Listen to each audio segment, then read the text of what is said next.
Everyone expected Pokemon Black and White to be followed up with a gray version, with the third of the Tau trio, Kyurem, potentially gaining a new form a la Giratina gaining its origin form in Platinum. Instead, two unprecedented events took place. Not only did Kyurem gain two new forms, it gained them by fusing with the other two Pokemon in its trio. We saw both of these forms in the 15th Pokemon movie where Kyurem battles Keldeo. Incidentally, that movie also showed Kyurem using Flamethrower, which it absolutely does not get in-game, sadly. Then again, in that movie, it doesn't actually fuse with the other members of the Tau trio. It simply harnesses their power and transforms at will. Anime logic. Anyway, it fused with Zekrom in-game. It became Kyurem Black. The cutscene for this in Black 2 was particularly amazing. Two legendary Pokemon combining into one sounds terrifying, but was this combination successful in the competitive scene that had stifled so many legendaries before? Today, we'll find out as we ask, how good was Kyurem Black actually?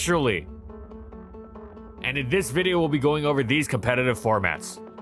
As a box art legendary, Kyurem Black started out in Ubers, because between that and its 170 base attack, astonishing even by Gen 5's absurd standards, and Dragon being the best stab type in the game, where else would it belong? Its outrages melted even the steel types that resisted it. Even bulky Pokemon like Ferrothorn and Jirachi struggled to take two. Skarmory could take outrage, but it was blown apart by Fusion Bolt. Kyurem Black was the definition of unwallable and seemed a perfect fit for Ubers alongside its special attacking counterpart, Kyurem White. However, of the two, Kyurem White was far better because it didn't just have Dragon Stab. It had an incredible secondary stab in Ice Beam with superb coverage, both super effective and neutral, as well as Fusion Flare, which both destroyed all steel types and was boosted further by Sun, letting it smash through even Heatran, since Turbo Blaze ignored Flash Fire. Kyurem Black's physical move pool was incredibly sparse by comparison. If it got any sort of physical ice coverage, it would have been absolutely amazing. Just Ice Punch or even Ice Fang would have done the trick, let alone Icicle Spear or Icicle Crash. However, its only physical ice move was Freeze Shock, which, while powerful, had a 2-turn charging effect, which made it pretty much unusable in the fast-paced Ubers environment. Running Power Herb would only work once, and would deprive Kyurem Black of the many other offensively focused items it would run. Furthermore, Kyurem Black's Fusion Bolt, while solid, was not nearly in the same ballpark as Fusion Flare, both for its worse coverage and the lack of weather boosting. Kyurem White was far more threatening, and it wasn't even the only Pokemon that outdid Kyurem Black. The other was Zekrom, whose lack of a Stealth Rock weakness and Stab Bolt Strike made it much more effective at hitting the field and hitting the opponent hard in return. Volt Switch was another significant advantage. As such, Kyurem Black seemed doomed to a sort of Deoxys normal type of existence in Ubers. Far too good for OU, but also incredibly outclassed by nearly identical yet wholly superior Pokemon in Ubers. Except some players began wondering, would Kyurem Black be too good for OU? Yes, it was mind-bogglingly strong, but base 95 speed was downright average in the incredibly fast-paced Gen 5 metagame, and it was hindered by a ton of significant weaknesses. Stealth Rock was the biggest, of course, since it prevented Kyurem Black from making the most of its high bulk. Gen 5 also had an enormous emphasis on other Dragon types, and everyone besides Dragonite outran Kyurem Black, like the Lati Twins, Garchomp, Salamence, and Hydreigon. Fighting types were huge as well, as they either outran Kyurem Black, Keldeo, Terrakion, the occasional Mienshao, or had priority Mach Punch in the case of Technician Breloom and Conkeldurr. Even beyond the fighting types themselves, Focus Blast coverage was incredibly popular on other huge threats that outran Kyurem Black, like Landorus Incarnate, Tornadus,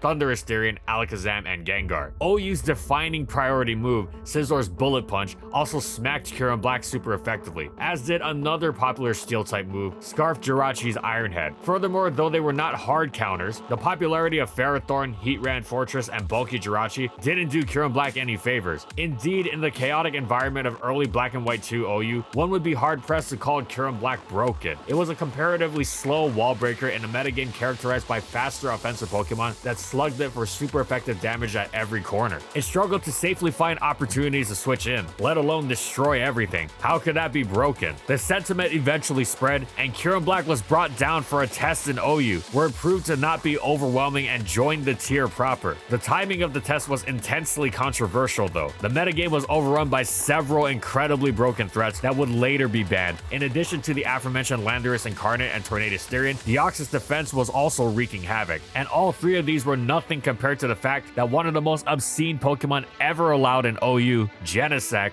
was running around. The sentiment among the player base was that yes, Kyurem Black wasn't broken, but adding another incredibly powerful Pokemon to a tier already overrun by them, as opposed to looking into suspects of the broken Pokemon within the tier, was a failure in prioritizing the health of the metagame, as keeping up with the onslaught of threats in the tier was downright impossible, a problem only exacerbated by the addition of a base 170 attack dragon. Indeed, many players bemoaned the metagame of Kyurem Black's suspect test that lasted until Genesec's ban to be the worst of Gen 5 since the early days of Drizzle Swim, Darkrai, Deoxys Attack, and Skymin, and very little had to do with Kyurem Black's effect on the metagame itself. Pretty much all it did was ensure that bulky teams, which were already difficult to pull off before its arrival, couldn't exist at all. The defensive teams that had been effective before were completely ruined by Kyurem Black, and the teams that tried to account for Kyurem Black by running Special Defense Jirachi were made much worse overall because Special Defense Jirachi was such a liability against so much else. However, since bulky teams were such a minor part of such a fast-paced metagame, most of the player base was unbothered. Sure, Kyurem Black could force KOs like nobody's business, but so could lots of other Pokemon, and thus Kyurem Black wasn't even used much at first. Yeah, some Uber. Of course, many of these other Pokemon were arguably broken, and indeed several wound up getting banned, but then you were back to the order of operations tiering debate. Now, when the aforementioned broken Pokemon started getting banned, Kyurem Black started seeing some more use. Its primary function was to use a set of Substitute, Ice Beam, Earth Power, and Fusion Bolt to shred many common sand teams, while being quite terrifying against rain as well. It was especially good on rain teams to help even out their otherwise disadvantageous matchup against sand. Some players also used Scarf Kyurem Black, and while that wasn't effective against defense, it did completely flip the script against offensive teams. Sure, it was still vulnerable to Mach and Bullet Punch, but it allowed Kyurem Black to blaze past the threats like Terrakion and Garchomp that were otherwise outspeeded previously and smash them to pieces. Offensive teams certainly couldn't withstand its attacks and thus relied on outspeeding it. When they couldn't do this, they were often helpless. However, Sub Kyurem Black was far and away its most popular variant, and as its ability to shred defensive teams was its most valuable trait, its ability to do so with such ease almost single-handedly allowed its teammates to focus on the difficult task of withstanding the offensive assault coming from the threats defining most of the metagame. Over time though, Sub Kyurem Black became less and less popular because the teams it was supposed to be shredding could easily adapt to it. While the set's coverage made it solid against a vast majority of the tier, it didn't do much to deal with its checks, like Rain's Ferrothorn, Sand's Fortress, and the Scizor found on both team styles. Dropping Substitute for Hidden Power Fire helped it smash these, but did nothing to fix the other issues that had been popping up for it, like not being able to break through bulkier stand staples like Gastrodon and Reuniclus. Even Rainstorm could sit on it with Chansey of all Pokemon. This was a result of Kyurem Black relying on super effective coverage and its special attack stat. Recognizing this, players decided to use Kyurem Black for what it was best at, being the strongest Pokemon around, supporting it with Magnezone for Steel type removal and other Dragon types to maximize on the carnage and leave. They slapped Choice Band on Kyurem and had it click Outrage, then watched as everything in the tier disappeared, more or less. Now, Choice Band Kyurem Black had a surprising amount of depth to its game. Its sparse coverage move pool meant it could fit Sleep Talk into its moveset, and it was quite an excellent absorber of Amoonguss' Spore as a result. Furthermore, with Terra Volt negating Sturdy, it could lead off with and destroy Custap Berry Skarmory, allowing it to act as an effective early game hazard prevention. Finally, in games against slower paced teams, it could get a ton of leverage out of Dragon Claw, not necessarily needing to lock into Outrage and therefore leave itself prone to revenge killing after it claimed its KO. Dragon Claw was still immensely strong after all. However, by and large, Choice Band Kyurem Black was the purest outrage spamming machine in the game. In Black and White 1, Haxorus had shocked OU with its Choice Band outrage coming from a 147 base attack. Now in Black and White 2, Kyurem Black made it look like a UU Pokemon and completely knocked it out of usage as a result. Kyurem Black's sheer strength made avoiding at least one KO from it downright impossible, and in a metagame as trade heavy as Gen 5 OU, being able to force a KO early in the game was often game changing. Kyurem Black's teammates like Garchomp, Latiel, Salamence, and Dragonite could clean up with far greater ease when Kyurem Black had left such a gaping hole in the opposing team. Furthermore, since Kyurem Black was used early in the game before hazards were set up, it would leverage its huge bulk into avoiding being revenge killed as easily. For example, it wasn't difficult at all for it to survive Expert Belt Keldeo's Secret Sword. Though the road to a balanced metagame with Kyurem Black genuinely being viable was long and tumultuous, it did eventually find its place as Generation 5 OU's premier outrage spammer. Of all the dragons to dragon it up in Generation 5 OU, Land of Weather and Dragons, Kyurem Black dragging it up perhaps the most.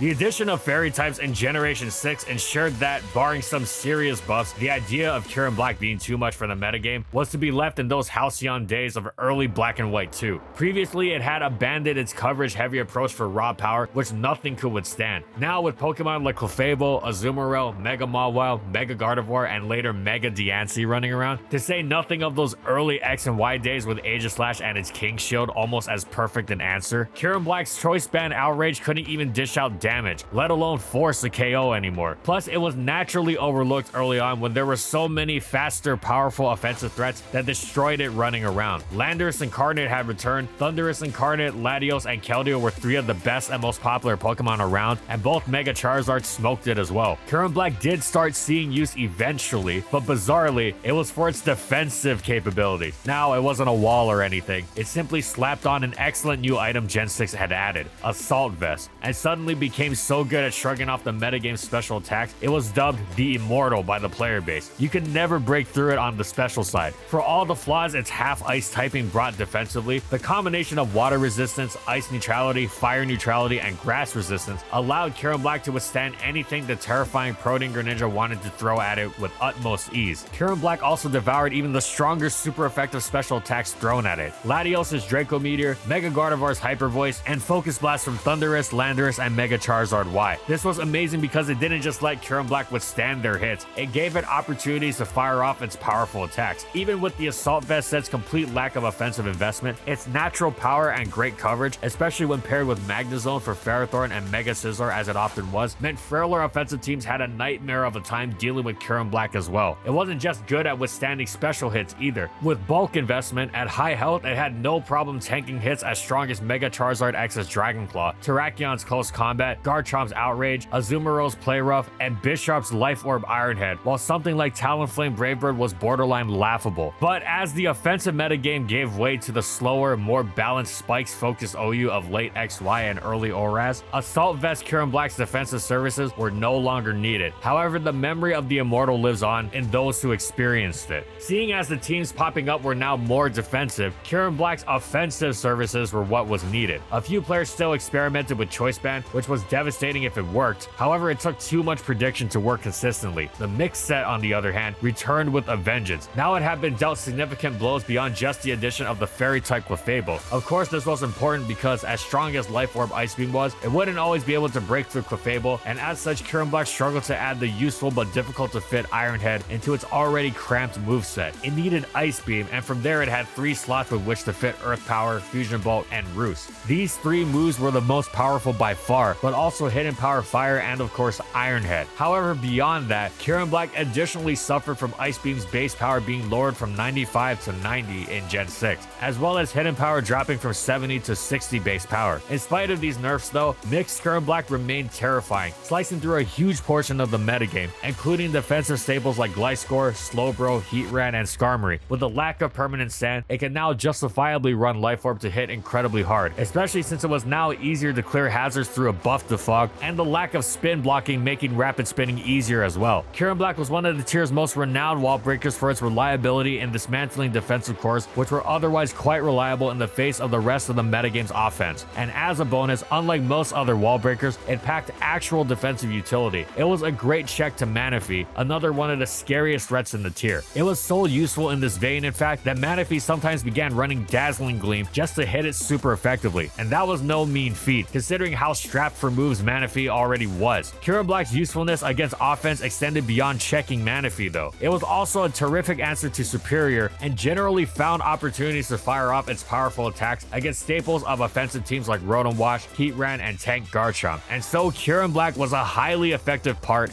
of Gen 6 OU. Remember that tragedy where Kyurem Black couldn't use physical Ice Stab, and how being limited to physical dragon moves was what led it to drop from Ubers in the first place? And remember how the introduction of Fairy types effectively led to Kyurem Black's inability to be used even as the purest choice bander of all time, forcing it to operate primarily off of its solid but unspectacular special attack stat? Well, Generation 7 Z Crystals were here to solve both dilemmas. With Icium Z attached, Kyurem Black's Freeze Shock lost its charge up turn, and unlike Power Herb, Icium Z also rocked perfected the move to utterly staggering levels of power. Neutral targets were basically wiped off the map. Clefable, forget it. Ferrothorn, obliterated. Other bulky Pokemon like Celesteela and Tyranitar, similarly crushed. Even if the opponent managed to switch and resist into the Sub-Zero Slammer, they'd still take obscene damage, and that was if they were lucky enough to not have their Ice Resist smashed to pieces by an Electric Terrain boosted Fusion Bolt, because yes, Kyurem Black got even more tools to become stronger in Generation 7. It absolutely loved partnering with Tapu Koko, who ensured that Kyurem Black would blast through Magearna and Toxapex. It was more or less impossible to stop Kyurem Black from claiming at least one KO with Z Freeze Shock, and it often claimed more if it called out the switches opponents would make to try and minimize the damage from its KO button. This was best done if running Substitute in its 4th slot, but simply the threat of Sub-Zero Slimer was enough early on, and of course when push came to shove, there was no better move to ensure you were blasting something apart. The only Pokemon in OU that could truly answer ICMZ Kyurem Black was Mega Scizor. Oh, never mind, it used Hidden Power Fire and that was that. Kyurem Black forced so many switches, it could even do the previously unthinkable on rare occasion and use Freeze Shock without powering it up into ICMZ. This was especially useful against something like Tapu Bulu, which would attempt to protect on it for free recovery, only to have it switch into a strong Freeze Shock afterward, and even had to deal with the paralysis rate, which could mess with the resist being switched in. Speaking of Tapu Bulu, Kyurem Black also loved pairing with it, with the passive recovery from grassy terrain helping offset its Stealth Rock weakness. Of course, Kyurem Black's Stealth Rock weakness was also assisted by the fact that there were so many excellent new defoggers in Generation 7, especially in Ultra Sun and Moon, but grassy terrain also ensured that there was almost no recoil drawback if Kyurem Black decided to run Life Orb instead, as it occasionally did if paired with a teammate that wanted to run a Z Crystal. Mixed Kyurem Black was similarly terrifying as it was in the previous generation. Kyurem Black also had some other solid options. Occasionally it'd run Electrium Z, and the absurd power of its Fusion Bolt turned Gigavolt Havoc in conjunction with Electric Terrain turned into an amazing lure for defensive Magearna and even Mega Scizor. Some players also use a set designed to counter stall teams, like Substitute, Home Claws, Freeze Shock, and Fusion Bolt with ICMZ. Stall would be unable to break a Substitute with its weak attacks, and thus Kyurem Black would be protected from Toxic, especially since its 101 HP subs were unbroken by Chansey's Seismic Toss. From there, it could boost its attack to astonishing levels and sweep the stall team with ease, especially since its Terravolt ability absolutely ignored Quagsire's Unaware. Of course, Kyurem Black's most consistent and defining set was its all-out ICMZ attacker, and this is what made it such a superb wall breaker and critical piece of Generation 7 OU.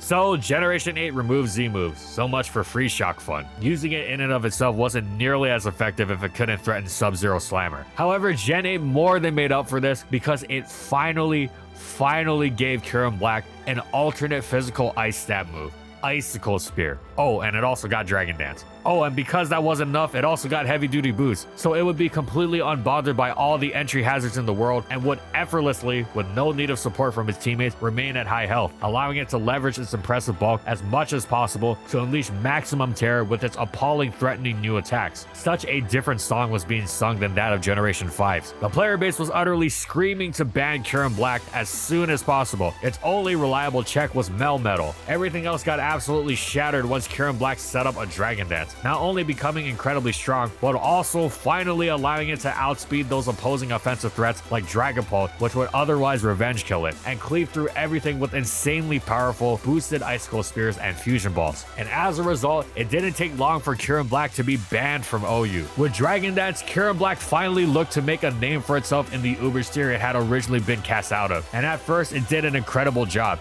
as Dynamax was still allowed in the tier. A Dynamax Dragon Dance Kyurem Black was one of the most ludicrous Pokemon imaginable, with its already ferocious offensive threat cranked so far to be nearly incomprehensible, while its bulk skyrocketed to stratospheric levels, making dealing with it even more impossible. However, by virtue of Dynamax being an absurd mechanic even in Ubers, it was eventually banned, and afterwards Kyurem Black's usage dropped off a cliff. The Zekrom, which it had previously outclassed as a Dynamaxing Dragon Dancer, now came to outclass it as a regular Dragon Dancer. Without the help of Dynamax, Kyurem Black's struggled against Necrozma Duskmane, whereas Zekrom's stronger bolt strikes made a significant difference, especially after the Zacian bans, which led Duskmane to stop running Earthquake as much, meaning it was often set up fodder for Zekrom. Kyurem Black's Stealth Rock weakness also meant it had to run heavy-duty boots, while Zekrom didn't have such a problem and was thus free to boost its sweeping prowess further with items like Life Orb, Air Balloon, or Haban Berry. Zekrom was also more immediately threatening, which was a critical advantage when Kyurem Black couldn't Dynamax, Dragon Dance, and win. A significant example was its stronger Bolt Strike, allowing it to immediately threaten out Ho-Oh. It wasn't just Zekrom that Kyurem Black had to compete with either. Ubers wasn't lacking in threatening ice types, with both Weavile and especially Galarian Darmanitan being more well equipped to take on the Ubers metagame, especially with their far greater ability to threaten Duskmane. Technically, Kyurem Black could beat Duskmane by using TR43 in conjunction with Fling, as Fling would take on the base power of the move of the TR, in this case Overheat, but would remain a physical dark type move, thereby allowing Kyurem Black to slam Duskmane. However, this was incredibly gimmicky and unreliable, not least because it impeded the hold item slot and the move slot, both of which would be useless after their one use, which they only had one chance to pull off. Plus, if hazards were up, the opponent would see that Kyurem Black wasn't holding boots and would know something was up. As a result, Kyurem Black was no longer a true Uber once again. However, at least it had a terrifying niche for quite some time prior, striking fear in the metagame when it was allowed to Dynamax.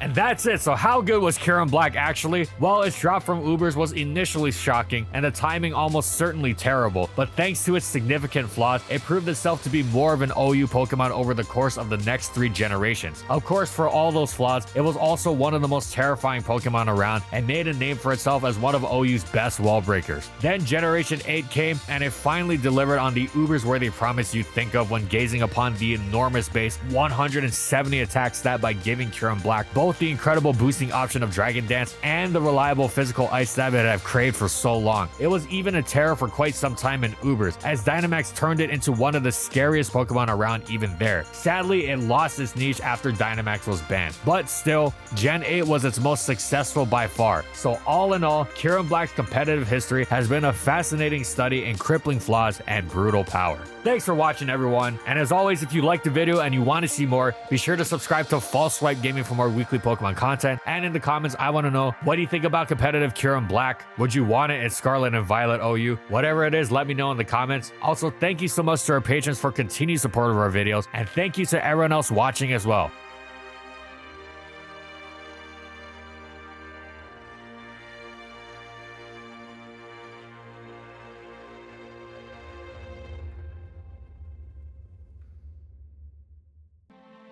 And follow my crew on these social media platforms. And that's all I got. See you next time, everyone.